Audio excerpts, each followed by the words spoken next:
What's happening, Irish fans? Welcome back to the Sunship Sports Channel, and welcome to Blue and Gold Till I'm Dead and Cold.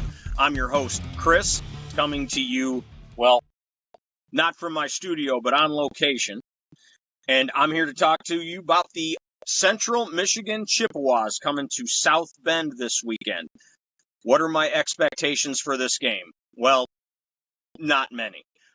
Central Michigan got blown out by Michigan State in their first game and then barely squeaked by an FCS opponent, New Hampshire, 44-42, I believe, in their second game. Central Michigan has a dual threat quarterback, Bert Emanuel Jr., redshirt freshman. He's a run-first guy. Accuracy is not great. I believe he's like 7 for 19, or at least that's what he was in the New Hampshire game. Chris Parker's probably their best weapon as far as wide receiver.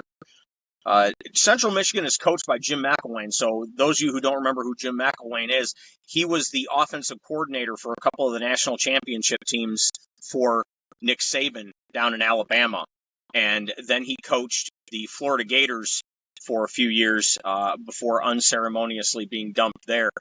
So he is an offensive-minded guy. I'm just not sure what Central's offense really tries to do right now.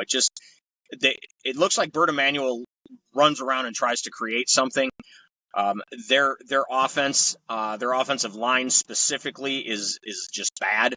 It does not do well against pressure. So Notre Dame's defensive line, which is leaps and bounds better than either Michigan State or definitely New Hampshire's, should have a field day against Bert Emanuel and that Central Michigan Chippewa offense.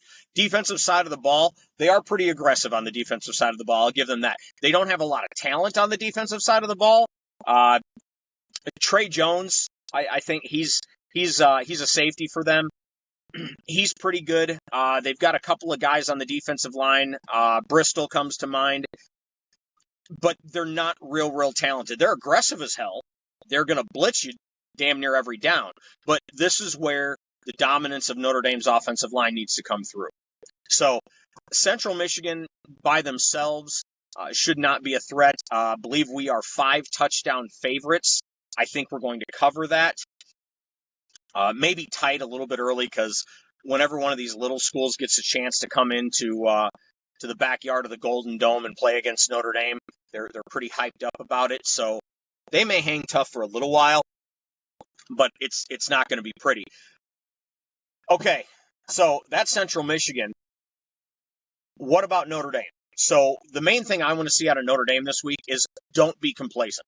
Yes, this is a tune-up game, and I know you should never say that, but it is. It's basically like a preseason game, and we need to get all of our fundamentals dialed in this week.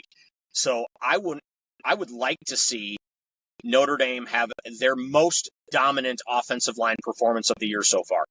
This is going to be their 4th game of the season. It's time for them to gel with those new young guards that are in there, as well as I'd like to see Blake Fisher step up a little bit more. We know he can be great. I think he's maybe played to the level of his competition a little bit. This is a group that could be the best offensive line in college football. They just have to put it together. Obviously, Sam Hartman's going to come in and do his thing. As long as we're in control of the game, which I don't see any reason why we wouldn't be, I'd like to see Steve Angeli in there for most of the second half, getting to work with some of the starters. Jaden Thomas, Jaden Greathouse, Chris Tyree, especially Tobias Merriweather. I would love to see Tobias Merriweather become a much bigger part of this offense. He has extremely dynamic playmaking ability. They just have to get him the ball, and he has to do his job by getting open, running the right routes, and by not dropping any passes. So, defensively, this is where I think we could have a field day. As I said, that Central Michigan offensive line is just bad. It's just bad. Now, Bert Emanuel can run, so Notre Dame needs to watch that, because I believe he ripped off a 60-some yard run against New Hampshire. Of course, that's New Hampshire.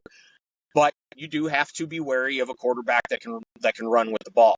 So Notre Dame needs to stay in their lanes. They need to practice gap discipline. They are going to be playing most likely without J.D. Bertrand, their middle linebacker, who is in concussion protocol. I think that hopefully he should be ready for the Ohio State game.